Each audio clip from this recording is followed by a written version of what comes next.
હું પંડ્યા આરતી આપ જોઈ રહ્યા છો સ્પાર્ક ટુડે ન્યૂઝ। અંકલેશ્વર ખાતે સૌપ્રથમ વખત વિશ્વમાં શ્યામ ભક્તિની જ્યોત જગાવનાર સ્વર સમ્રાટ અંકલેશ્વર ખાતે સૌપ્રથમ વખત વિશ્વમાં શ્યામ ભક્તિની જ્યોત જગાવનાર કનૈયા મિત્તલ દ્વારા અમૃત ભજન સંધ્યા શ્યામ ભક્તોએ આ અમૃત ભજન સંધ્યા અને બાબાની અદ્ભુત મૂર્તિ અને અલૌકિક શૃંગારના દર્શન કરી ધન્યતા અનુભવી।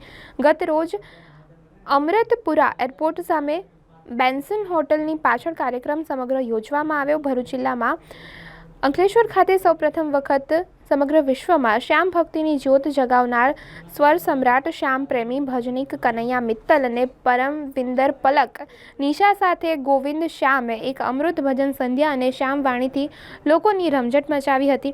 ત્યારે ઝૂમ્યા હતા ભક્તિભાવ સાથે બાબાની ભવ્ય ઝાંખીના દર્શન કરવા લોકોએ લાંબી કતાર લગાવી। શ્યામ રસની જ્યોત જગાવનાર પ્રથમ અંકલેશ્વરમાં ભવ્ય અને સુંદર આયોજન અગ્રવાલ બિલ્ડર દ્વારા કરવામાં આવ્યું। શ્યામ ભક્તોએ આ અમૃત ભજન અને બાબાની અદ્ભુત મૂર્તિ અને અલૌકિક શૃંગારના દર્શન કરી કીર્તનનો આનંદ માન્યો। સમગ્ર કાર્યક્રમ યોજવામાં આવ્યું ત્યારે 15,000થી વધુ ભાવિક ભક્તો તેમાં ભાગ લીધો। સુંદર આયોજન કરવામાં આવ્યું તેવી માંગ મૂકવા આવી હતી। ત્યારે સુંદર આયોજન બદલ અગ્રવાલ બિલ્ડર્સનો આભાર પણ તમામ લોકોએ વ્યક્ત કર્યો।